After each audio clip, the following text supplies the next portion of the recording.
చంద్రబాబుకి ఎగనిస్ట్గా ఆ రోజుల్లోనే ఆయన అధికారం, ఆయన ముఖ్యమంత్రి, ఆయన సినిమా యాక్టర్లు, ఎంపీలు ఇంతమంది వచ్చి నా మీద మరి ప్రచారానికి ఆయన పంపించినా కూడా ఉత్తరాంధ్ర ప్రజలు ఎంత మంచి వాళ్ళంటే వాళ్ళు నమ్మితే మాత్రం అంత ప్రాణాలు ఇచ్చేటువంటి వ్యక్తులు, ప్రశాంతమైనటువంటి మనుషులు.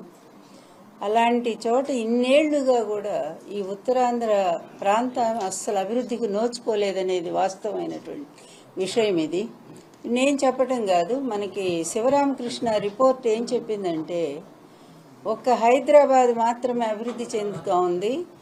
57% హైదరాబాద్ అభివృద్ధి ఉంటే మిగిలిన రాయలసీమ ఉత్తరాంధ్ర రెండు కూడా 28, 22 ఇంత వెనుకబడ్డటువంటి ప్రాంతాలు. ఇన్నేళ్లు పరిపాలించిన నాయకులు ఎవరు కూడా మరి అటు కూడా డెవలప్ చేయలేదని ఇది మరి శివరామకృష్ణ ఇచ్చిన రిపోర్టే నేను కూడా చెప్తా ఉన్నాను. తర్వాత రాష్ట్రం విడిపోయింది. ప్లీజ్ రాష్ట్రం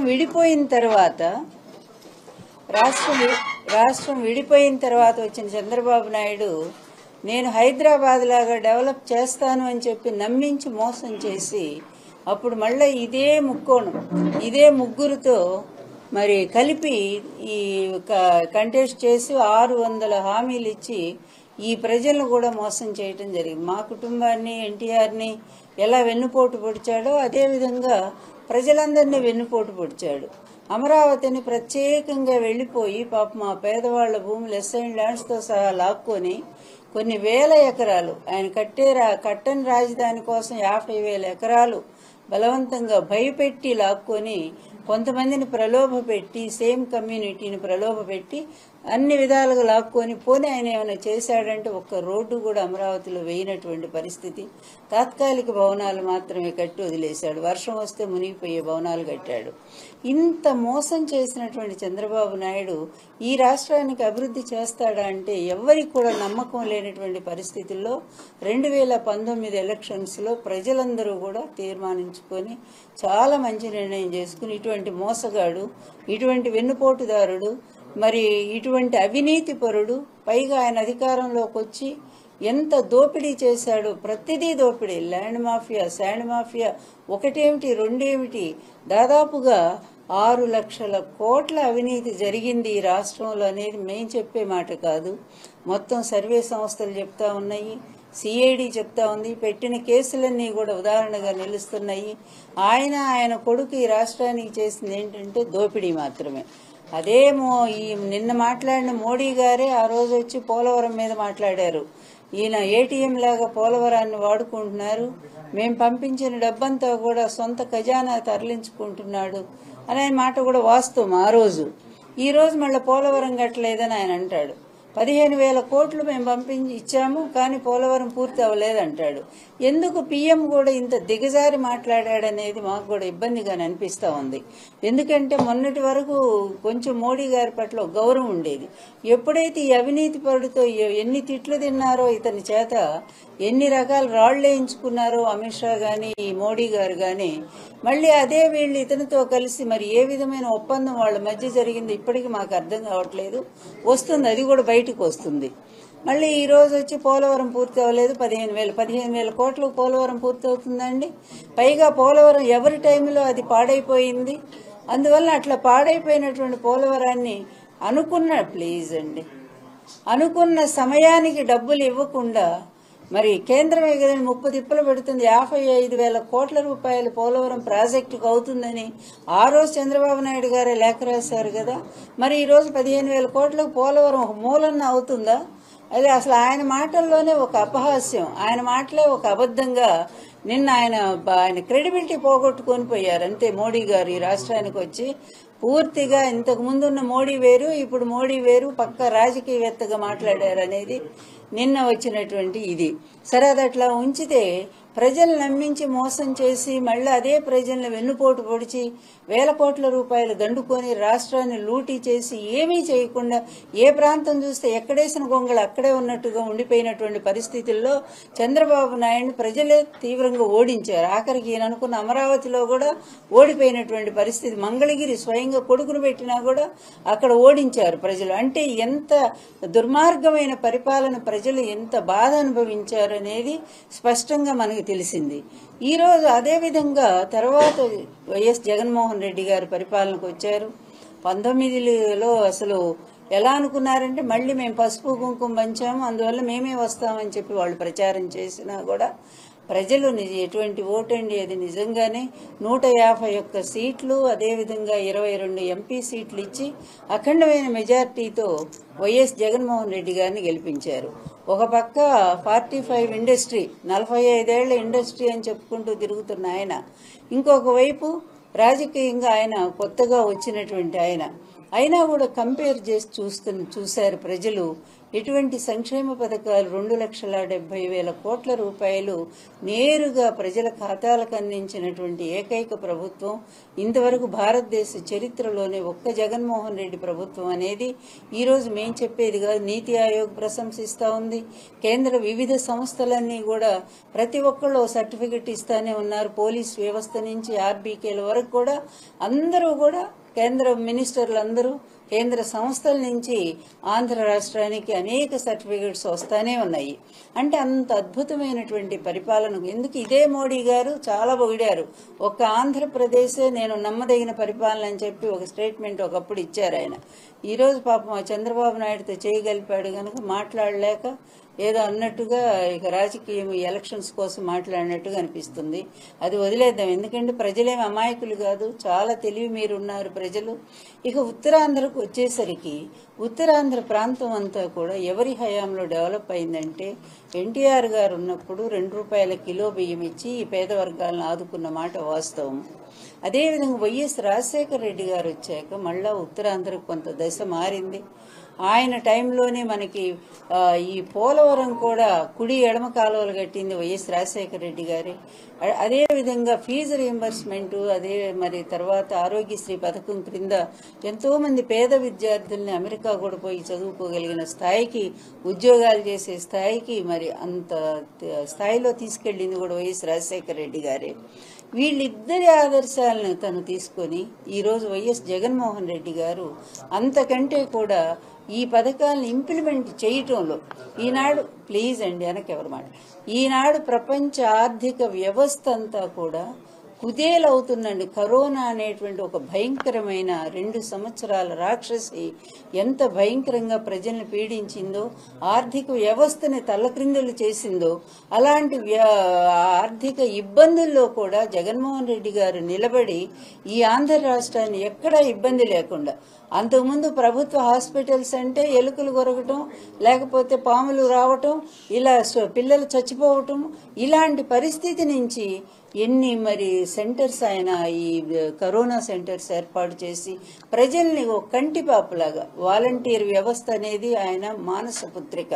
జగన్మోహన్ రెడ్డి గారు ఇంతవరకు ఏ రాష్ట్రంలో ఎందుకు లేదు? ఇవి అమెరికాలో ఉంది వాలంటీర్ వ్యవస్థ అనేది. అలాంటి వ్యవస్థను ఆంధ్రప్రదేశ్లో తీసుకొచ్చి నడవలేని అవ్వాతాతలకు కానీ, అదేవిధంగా అంగవైకల్యం ఉన్నటువంటి వాళ్ళకి, వృద్ధులకి, వాళ్ళకి ఎన్ని సర్వీసులండి. ఈరోజు రాజధాని ఎక్కడుంటే ఏమండి, నిజంగా ఇంటి గ్రామానికే రాజధాని తీసుకొచ్చినటువంటి పరిస్థితి. అదే అందువల్ల ఏంటంటే ఆర్థిక నిపుణులు కూడా చెప్పేది ఏమిటంటే సామాన్యుడి చేతిలో డబ్బులున్నప్పుడు మాత్రమే ఆ రాష్ట్రం అభివృద్ధిలో ముందుకు పోతుంది. అందువల్ల ఈ పూర్ పీపుల్ ఎప్పుడైతే నిలబడగలుగుతారో, అందువల్ల ఈరోజు ప్రత్యక్ష ఉదాహరణ ఏంటంటే ఆంధ్రప్రదేశ్ ఆ స్థాయిలో ప్రతి ఒక్కళ్ళ చేతిలో డబ్బులు ఉన్నాయి కనుకనే ఈరోజు మనం జీఎస్టీలో నంబర్ 1 ఆంధ్రప్రదేశ్ అని మనం చెప్పడం కాదు, కేంద్ర ప్రభుత్వమే మనకిచ్చింది.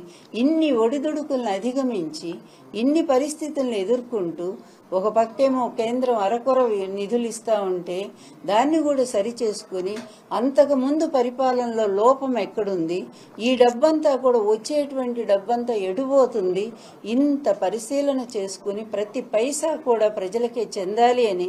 ఎందుకంటే ఒక్కటే మనం చూద్దాం, ఇసుక దోపిడీ ద్వారా వాళ్ళు ఎంత దోపిడీ చేశారో తెలుగుదేశం ప్రభుత్వం మనకు తెలుసు. వాళ్ళు లోకేష్ డైరెక్ట్గానే వాళ్ళ ఇంటి వెనకే లారీలు ఇసుక అమ్మించి దానిలో లోకేష్కు భాగం ఇవ్వటం వీళ్ళంతా తెలుగుదేశం వాళ్ళు. అదేవిధంగా నీరు చెట్టు చెప్పేదేముంది, బోలెడు ఉన్నాయి. వాళ్ళు పట్టిసీమ మొదలుకొని పోలవరం వరకు కూడా వీళ్ళు దోపిడీ చేయనటువంటిది లేదు. అలాంటివన్నీ ఆ లూప్ హోల్స్. అలాగే మద్యం వ్యాపారాలు, ఈ మద్యం వ్యాపారం అతను ఏం చెప్పాడండి, ఫస్ట్ సంతకమే ఈ బ్యాన్ చేసేస్తాను నేను, బెల్ట్ షాపులు నేను రద్దు చేస్తానని అతను ఫస్ట్ సంతకం పెట్టాడు చంద్రబాబు నాయుడు ముఖ్యమంత్రి అయినప్పుడు. కానీ రాష్ట్రంలో 40,000 పైగా బెల్ట్ షాపులు ఇతని హయాంలో పనిచేస్తున్నాయి. అంటే ఆఖరికి మామూలు షాపుల్లో కూడా అక్కడ బెంచి వేసి శుభ్రంగా తాగండి అని అసలు అత్యంత ఆదాయాన్ని సంపాదించింది ఒక చంద్రబాబు నాయుడు టైంలోనే. అలాంటి దాన్ని ఎవరికి పోతున్న ఈ ఆదాయ వనరులన్నీ ఒక కమ్యూనిటీ లేదా అతని పార్టీకి సంబంధించిన వాళ్ళు. ఇక మిగిలిన ఇటువంటి ప్రజలకు ఇచ్చేటువంటి పథకాలు ఏవైనా అరకొరగా ఇచ్చే ఉంటే అవి జన్మభూమి కమిటీల పేరుతో కార్యకర్తలంతా కైంకర్యం చేసాయి. దానికి టిట్కో ఇళ్లే ఉదాహరణ. ఇలాంటివి ఎన్నో ఉన్నాయి. జన్మభూమి కమిటీల పేరుతో ఒక పెద్ద దోపిడీ జరిగిందనేది. అలాంటి పరిపాలన నుంచి నేరుగా ప్రజల సొమ్ము ప్రజలకే అందాలని ఇసుకని ప్రభుత్వమే తీసుకుంది. అదేవిధంగా మద్యం వ్యాపారము ప్రభుత్వమే నిర్వహించింది.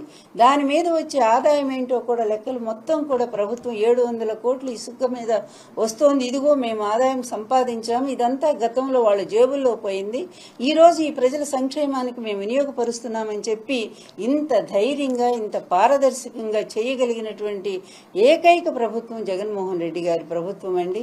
అందుకే ఎంతో మంది ఎక్కడెక్కడ వాళ్ళు వచ్చి, అన్ని రాష్ట్రాల వాళ్ళు వచ్చి ఆంధ్రదేశ్ పరిపాలన, ఈ సుపరిపాలన ఎలా ఉంది, ఎట్లా నడుస్తూ ఉంది, అట్లాంటి అమెరికా లాంటి దేశం కూడా ఆర్థిక సంక్షోభంలో చిక్కుకొని బ్యాంకులు కూడా కొన్ని క్లోజ్ చేసుకోవాల్సిన పరిస్థితి వస్తే ఆంధ్రప్రదేశ్ ఎలా నిలబడగలిగింది, పైగా జీఎస్టీలో భారతదేశంలోని అన్ని రాష్ట్రాల కంటే ఎక్కువ ఎలా కట్టగలిగింది, ఇంత ఆదాయాన్ని ఎలా సమకూర్చుకోగలిగింది అనేది ఒక ఆశ్చర్యకరమైంది. కేంద్ర ప్రభుత్వం ఎప్పటికప్పుడు ప్రశంసిస్తానే ఉంది, రాజకీయం పక్కన పెడితే. అలాంటి ఆంధ్రప్రదేశ్ని ఏమి నీ కొడుకు అంత వయసు కదయ్యా జగన్మోహన్ రెడ్డి గారికి, అట్లాంటి ఆ పిల్లాడి మీద నువ్వు ఎన్ని దుర్మార్గాలు చేయిస్తావు, ఎన్ని నీచమైన రాజకీయాలు నువ్వు నడిపిస్తావు, చివరికి చంపడానికి కూడా నువ్వు ప్రయత్నం చేసావే.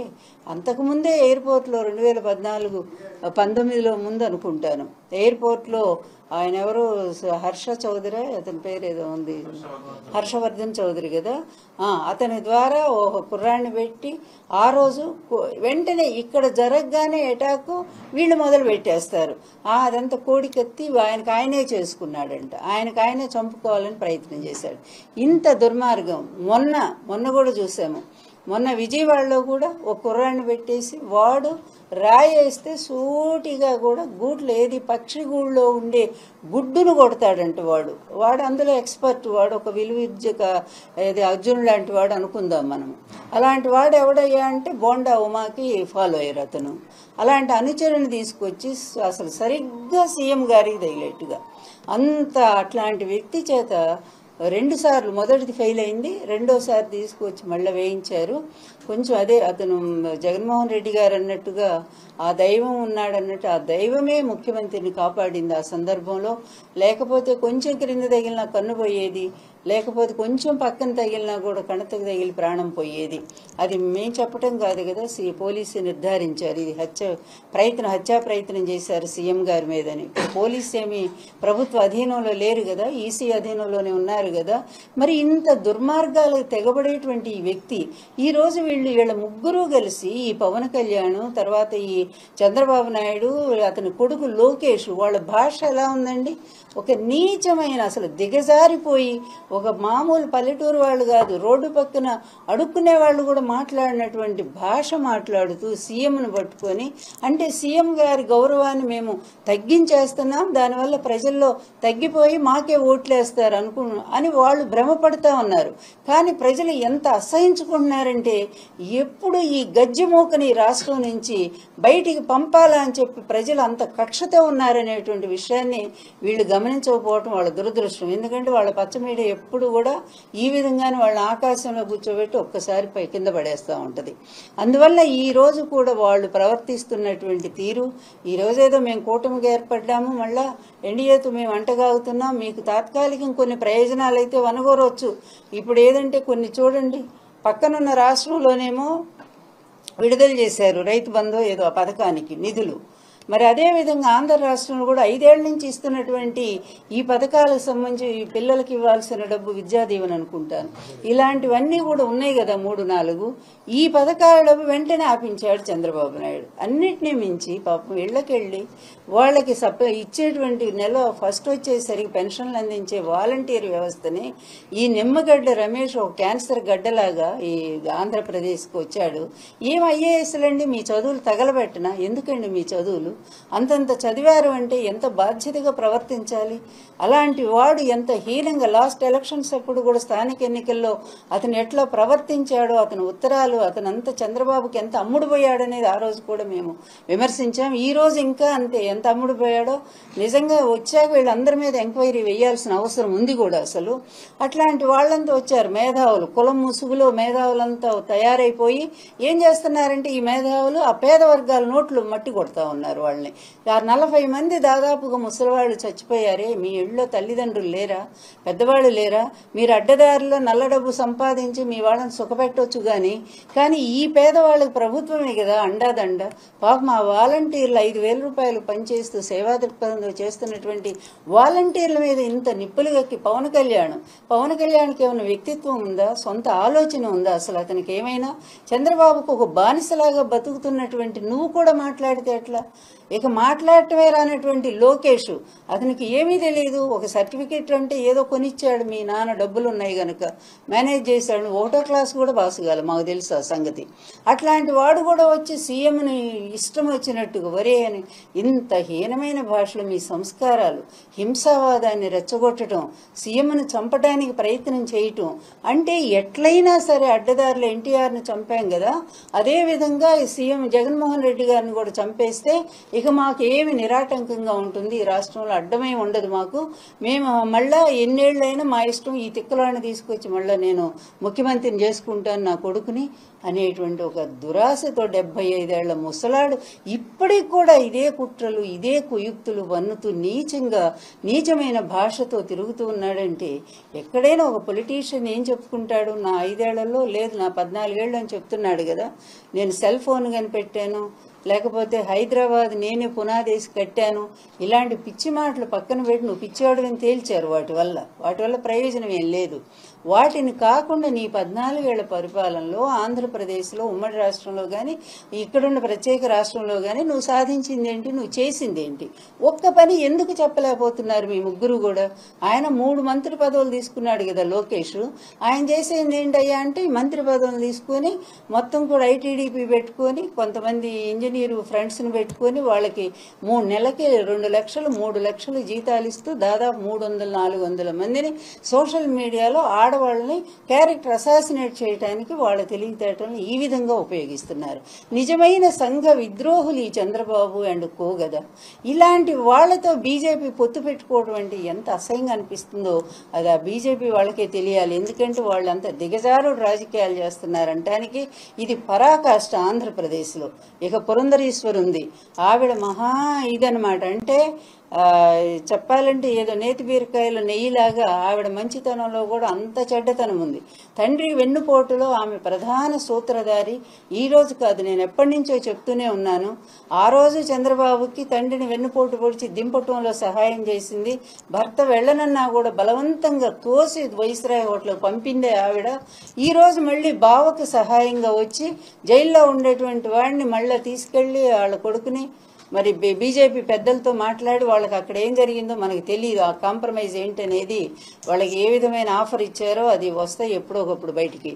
అట్లాంటివన్నీ మరి చేసి చివరికి మళ్ళీ తీసుకొచ్చి అదే అవినీతి పరుడిని, ఇదే దొంగని, ఇదే లూటీదారుణ్ణి మళ్ళీ ముఖ్యమంత్రి చేయాలి, తనేమో ఎంపీగా గెలవాలి అని ఈ విధంగా స్వార్థంతో ఈ మహిళ ఏం చెప్పాలంటే ఇక ఆమె కూడా ఇదిగో చంద్రబాబు లాంటి మనిషే. ఇక ఇలాంటి వాళ్ళు ఇంకా చంద్రబాబు నాయుడు పరాకాష్టమైన నీచమైన రాజకీయానికి ఉదాహరణ షర్మిల. ఈ షర్మిల మరి జగన్మోహన్ రెడ్డి గారి సోదరి. సరే, సహజంగానే కుటుంబాల్లో చిన్న చిన్న విభేదాలు ఉంటాయి, అవి న్యాచురల్గా ఉంటాయి. కానీ వాళ్ళని తీసుకొచ్చి ఏది వైఎస్ రాజశేఖర రెడ్డి గారికి అగనెస్ట్గా కాంగ్రెస్ పార్టీ ఆయన ఎఫ్ఐఆర్లో చేర్చిందో ఆయన పేరుని, అదే వైఎస్ షర్మిల ఆంధ్రప్రదేశ్కి కాంగ్రెస్ పార్టీ అధ్యక్షురాలిగా చేసి ఈ నాటకం అంతా ఆడిస్తుంది ఎవరు? చంద్రబాబు కాదా? డీకే శివకుమారు చంద్రబాబు ఇద్దరూ కలిసి ఆమెను తీసుకొచ్చి ఈ విధంగా ఇక్కడ ఒక పెద్ద డ్రామా ఆడిస్తూ జగన్మోహన్ రెడ్డికి ఎగనెస్ట్గా ఆళ్లు తిప్పుతా ఉన్నారు. అంటే ఈ చంద్రబాబుకి కాంగ్రెస్ పార్టీతోనూ స్నేహం ఉంది, ఇటువైపు ఎన్డీఏతోనూ ఉంది, ఇంకోవైపు కమ్యూనిస్టులతోనూ ఉంది. అందరినీ కూడా ఈ డబ్బుతో మేనేజ్ చేసుకునేటువంటి ఈ విధమైన స్కిల్ డెవలప్మెంట్ అతను ప్రజలకు చేయలే, కానీ ఇందులో చాలా స్కిల్ డెవలప్మెంట్ అతనికి ఉంది. ఇట్లా తన అవినీతి సొమ్ముతో అందరినీ కొనుక్కోగలిగినటువంటి మరి రాజకీయ నీచుడు చంద్రబాబు అని చెప్పుకోవాలా? ఏది ఏమైనా ఈరోజు మేము స్పష్టంగా చెప్తున్నాము, ఉత్తరాంధ్రలో జరిగినటువంటి అభివృద్ధి, అదేవిధంగా రాయలసీమలో జరిగిన అభివృద్ధి, చివరికి శాసన రాజధాని అయినటువంటి విజయవాడ, గుంటూరు, అక్కడ జరుగుతున్నటువంటి అభివృద్ధి, ఇవన్నీ కూడా ప్రజలు ఈరోజు కంపేర్ చేసి చూసుకుంటా ఉన్నారు. కేవలం 36,000 కోట్ల రూపాయలు చంద్రబాబు టైంలో వస్తే పెట్టుబడులు, జగన్మోహన్ రెడ్డి గారి టైంలో 1,20,000 కోట్ల రూపాయలు పెట్టుబడులు వచ్చినాయి. అంటే ముఖ్యంగా ఎన్ని ఫ్యాక్టరీలు ఈరోజు మీరంతా సాక్షులే కదా. విశాఖపట్నం అబ్బా వస్తుంటే ఎంత హాయిగా అనిపిస్తూ ఉందంటే, వైజాగ్ దేశంలోనే మళ్ళీ ఇంకొక 10 ఏళ్లు పోతే భారతదేశంలో ఉండే ప్రధాన నగరాలు బాంబే కానీ, లేకపోతే బెంగళూరు కానీ, హైదరాబాద్, లేకపోతే గుజరాత్ కానీ, ఈ రాష్ట్రాలన్నింటినీ మించిపోగలిగిన సత్తాని ఈరోజు విశాఖపట్నానికి జగన్మోహన్ రెడ్డి గారు అందిస్తూ ఉన్నారు. మరి ఇక్కడ ఐటీ సంస్థలు వస్తూ ఉన్నాయి, తర్వాత పోర్టులు వస్తూ ఉన్నాయి, పోర్టుల వల్ల ఆదాయం పెరుగుతుంది. ఇంత గొప్పగా అభివృద్ధిలో కూడా ఆంధ్రప్రదేశ్ ఒకవైపు సంక్షేమం, మరొక వైపు అభివృద్ధి, రెండు కళ్ళగా దాన్ని చేసుకుని జగన్మోహన్ రెడ్డి గారు ఆంధ్రప్రదేశ్ ముందుకు తీసుకుపోతున్నారు. ఆయనకి ఏ స్వార్థం లేదు, ఇక్కడ ఏ విధమైన కరప్షన్ లేదు. ఏం మాట్లాడాలో తెలియక మోడీ గారు వాళ్ళు ఇచ్చిన స్క్రిప్ట్ చదివేసిపోయారు. కరప్షన్ అంటే ఎక్కడుందో కరప్షన్, మరి ఆయన అది వివరాలతో చెప్పుంటే బాగుండేది. డైరెక్ట్గా 2,70,000 కోట్ల ప్రజల అకౌంట్కు పోతే కరప్షన్ ఎక్కడ జరుగుతుందో మరి అది మోడీ గారు చెప్పాలా, చంద్రబాబు గారు చెప్పాలా? అందువల్ల ఇంత పనికిమాలిన సిగ్గుమాలిన నాయకుడు తిడతాడు, మళ్ళీ వాళ్ళ కాళ్ళ మీద ఎలా పడ్డాడో, ఎలా ప్రదక్షిణాలు చేశాడో ఢిల్లీ చుట్టూ చూశాము. ఇలాంటి సిగ్గులేని వాడు మనకి రాజకీయ నేత, లేకపోతే ఇతను మనకి మళ్ళా ముఖ్యమంత్రిగా ఎన్నుకోవాలా, ఇతను ఏం మేలు చేశాడని ప్రజలకు ఎన్నుకోవాలని ప్రజలు ఒకవైపు ఆలోచిస్తూనే ఉన్నారు. ఇంకొక వైపు జగన్మోహన్ రెడ్డి ఎవరితో పొత్తులు లేదు, తను ఒక్కడే ఉన్నాడు. మొదటి నుంచి కూడా తన మీద తనకు విశ్వాసం ఉంది, ప్రజల మీద విశ్వాసం ఉంది. అందువల్ల ప్రజలకు ఇంత మేలు చేశాను గనక, అదేవిధంగా రాష్ట్రాన్ని విద్యా వైద్య రంగాల్లో ఇంతవరకు భారతదేశంలో లేదు. నాడు నేడు క్రింద తయారైనటువంటి స్కూల్స్ చూస్తే, విద్యకు ఆయన పెడుతున్న ఖర్చు చూస్తే, పల్లె డాక్టరు, అదేవిధంగా పేదవాళ్లకి డాక్టర్ని ఇంటికి పంపించే సదుపాయాలు చూస్తే, మరి 17 మెడికల్ కాలేజీలు తీసుకొస్తా, 5 కాలేజీలు ఆల్రెడీ స్టార్ట్ అయిపోయినాయి. ఇన్ని రకాల అభివృద్ధి కళ్ల ముందు కనిపిస్తూ ఉంటే, ఏ అభివృద్ధి లేదంటే అబద్ధాలు చెప్పుకుంటూ తిరిగే వాళ్ళని వదిలేద్దాము. కానీ ఈరోజు ప్రజలు మాత్రం చాలా డిసైడెడ్, నాట్ డిసైడ్ కాదు, డిసైడెడ్ ఆల్రెడీ. వీళ్ళు ఎన్ని వేషాలు వేసినా, ఎన్ని కుప్పిగంతులు దూకినా కూడా హనుమంతుడి ముందు కోతి దూకితే ఎలా ఉంటుందో సేమ్ ఈరోజు ఆంధ్రప్రదేశ్, తెలివైనటువంటి ఆంధ్రప్రదేశ్ ప్రజలు, ఎంతో చైతన్యం ఉన్నటువంటి ఆంధ్రప్రదేశ్ ప్రజల ముందు వీళ్ళ ఈ హనుమంతుడి ముందు కుప్పిగంతులు లాంటివి వీళ్ళ గంతులు కూడా. ఏదో అబద్ధాలు చెప్తే ప్రజలు నమ్మేస్తారు. పనికిరాని ఒక అది మేనిఫెస్టో ఒకటి తయారు చేస్తే మళ్ళీ తర్వాత పక్కన పడేయచ్చు కదా అని తయారు చేస్తే వాళ్ళ బీజేపీయే అది వద్దంది. అంటే అర్థమైపోయింది చంద్రబాబు నాయుడు మోసం ఏంటనేది. కానీ జగన్మోహన్ రెడ్డి గారు ఇచ్చిన మేనిఫెస్టో ఎంత పక్కాగా ఇవ్వగలిగినంత పరిధిలోనే రాష్ట్ర ఆదాయాన్ని దాని పరిధిలోనే ఆయన తయారు చేసి ఇచ్చారు. అందువల్ల ఒక గొప్ప పరిపాలన ప్రజలు మిస్ అవ్వద్దండి. ఉత్తరాంధ్ర బాగా అభివృద్ధి సాధించాలి అంటే, ఇంకా ముందుకు పోవాలంటే, ఒకవైపు భోగాపురం అంతర్జాతీయ విమానాశ్రయం శరవేగంగా జరుగుతున్నాయి, ఇంకొక వైపు భావనపాడే కదా మూలపేట, అక్కడ పోర్టు ఒకటేంటి మూడో ఎన్నో పోర్టులు ఇక్కడ జరుగుతూ ఉన్నాయి. ఇన్ని రకాల ఇంకొక వైపు చూస్తే రోడ్లు ఎంత అందంగా ఉన్నాయి, ఇంకోవైపు ఎన్ని కంపెనీలు వస్తూ ఉన్నాయి. ఇంతగా అభివృద్ధి సాధిస్తూ మూడు ప్రాంతాలని తన రెండు కళ్ళలాగా చూసుకుంటున్నటువంటి జగన్మోహన్ రెడ్డి గారి పరిపాలన ఎక్కడైనా విమర్శ చేయడానికి అవకాశమే ఉందండి. వీళ్ళు చేసే విమర్శలే తప్ప ఈ పిచ్చి పిచ్చి విమర్శలు ప్రజలు నమ్మే పరిస్థితి లేదు. అందువలన ప్రతి ఒక్కళ్ళు హాయిగా ప్రశాంతంగా ఉన్నారు. అట్లాంటిదో ఈ చోట వీళ్ళు దోపిడీతో లేకపోతే దౌర్జన్యాలతో, నిన్న వనిత గారి మీద దాడి, ఏంటండి ఇది వీళ్ళు చేసేది? అలాగే ఈ జనసేన వర్గాలు వీళ్ళందరినీ ఈ విధంగా దాడులు చేయండి, భయపెట్టండి క్యాండిడేట్స్ అంటే భయపడతారా? వైఎస్ఆర్ కాంగ్రెస్ పార్టీ అంటే ప్రాణాలకు తెగించి పోరాడుతున్నామండి మేమంతా కూడా. ఎవరికి మా నాయకుడికి భయం లేదు, మాకు కూడా భయం లేదు. అందువల్ల మేము ధైర్యంగా వీళ్ళ దౌర్జన్యాల్ని వీళ్ళ దుర్మార్గాల్ని మేము ఎదుర్కొంటాము. ఈ ఎలక్షన్స్ సజావుగా సాగేటట్టు మేము నిలబడి దాన్ని సాధించుకుంటాము. అవి అట్లాగే వీళ్ళు అనేక రకాల ఎత్తుతూనే ఉన్నారు. ఆఖరి కుప్పంలోనే ఓడిపోవటానికి సిద్ధంగా ఉన్నాడు. నేను వెళ్ళాను కుప్పం నుంచి, నేను మొత్తం కూడా యాత్ర చేసుకుంటూ వస్తున్నాను. కుప్పంలోనే చంద్రబాబు ఓడిపోయే పరిస్థితి ఉంది. అతనే పోతే ఇంకా అతను అనుయాయులు ఎటుపోతారో మనకు తెలియదు. కానీ మొత్తానికి రేపు జరిగే ఎలక్షన్స్ మాత్రం మరొకసారి ప్రజలు ఒక అద్భుతమైన తీర్పు ఇవ్వటానికి సిద్ధంగా ఉన్నారు. ఇక భరత్ గారి గురించి ఒక్క మాట చెప్పాలి. ఇక్కడ ఎంపీ క్యాండిడేట్ భరత్ ఉన్నారు, మరొక వైపు బొత్స ఝాన్సీ గారు ఉన్నారు. ఝాన్సీ గారు ఎంత బాగా చదువుకున్నారో, కష్టపడి పైకి వచ్చినటువంటి ఆమె బీసీ కులంలో పుట్టి. ఇక భరత్ గారి తాత ఉన్నాడు మూర్తి గారు. మొట్టమొదట మాకు వెన్నుపోటు పొడిచింది ఎవరండి? మూర్తే కదా. మీ ఇందులో ఎవరైనా సీనియర్స్ ఉంటే జర్నలిస్టులు వాళ్ళకి తెలుస్తుంది. మేము ఉత్తరాంధ్ర పర్యటనకు వచ్చినప్పుడు ఎన్టీఆర్ గారు నేను ఇక్కడ ఈ డాల్ఫిన్ హోటల్లో సమావేశం పెట్టుకొని మూర్తి గారు 100 వెహికల్స్ ఏర్పాటు చేసి చంద్రబాబుని ప్రత్యేక ఊరేగింపుగా మా కాబోయే ముఖ్యమంత్రి చంద్రబాబు అంటూ ఆ రోజే ఎన్టీఆర్కి విశాఖపట్నంలో ఆయన అక్కడ సభలో ఉన్నారు. ఇక్కడేమో ఈ తతంగం అంతా చేసినటువంటి ఒక దుర్మార్గుడు మూర్తి. అట్లాంటి వాడి మనవడు ఇంకెలా ఉంటాడో మనందరికీ తెలుసు. దాదాపు 40 ఎకరాలు కొట్టేసి గీతం యూనివర్సిటీలో మరి దాన్నంతా కలుపుకొని భూ కబ్జాదారుడు ఇతను సరైన క్యాండిడేటు. లేకపోతే చక్కగా చదువుకొని మరి అంతకుముందు కూడా ఆమె ఎంపీ అయ్యారు, మినిస్టర్ అయ్యారా, ఎంపీ అయ్యారు ఆమె. అలాగే బాగా చదువుకున్నవారు, ఇక్కడ స్థానికురాలు ఆమె. అలాంటి ఆమె మరి ఎంపీ అయితే బాగుంటుందనేది ప్రజలు కూడా బేరీజ్ వేసుకుంటున్నారు. మూర్తి ఫ్యామిలీ అంటేనే అదొక దోపిడీ అనేది అందరికీ తెలుసు. మూర్తి ఫ్యామిలీ అంటేనే అదొక వెన్నుపోటుదారుల కుటుంబం అది. అట్లాంటి వెన్నుపోటుదారుల మనోళ్ళ గురించి మనం చెప్పేది ఏంది? ఆయన భూ కబ్జాలే దానికి సాక్ష్యంగా నిలబడ్డాయి. ఆయన గీతం యూనివర్సిటీ కూడా ఎలా డెవలప్ చేశారు. ఈ పురంధరేశ్వరి మహాతల్లి ఆంధ్ర యూనివర్సిటీని పూర్తిగా నాశనం చేయాలని గీతం యూనివర్సిటీకి ఫండ్స్ ఇప్పించిన సంగతి కూడా మాకు తెలుసు.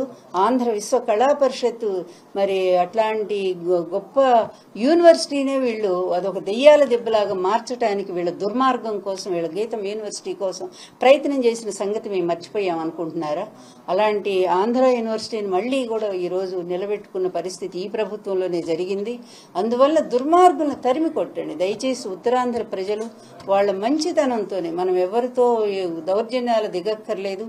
ఓటు అనేటువంటి ఆయుధం ద్వారా వైఎస్ఆర్ కాంగ్రెస్ పార్టీని, అంతమందిని ఇక్కడ నిలబడ్డటువంటి క్యాండిడేట్స్ అందరినీ కూడా గెలిపించండి. అలాగే ఎంపీ బొత్స ఝాన్సీ గారిని గెలిపించండి.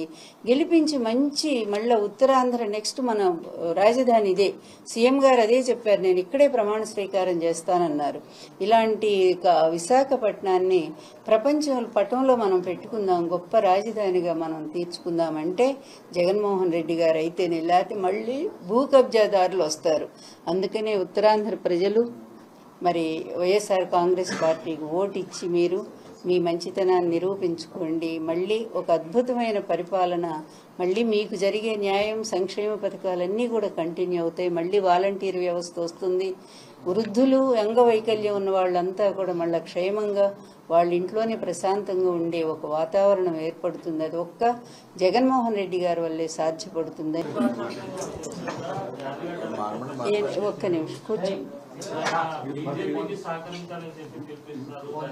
ఒక్క నిమిషం. ఏం బాబు ఎవరు, ఏం ప్రశ్న?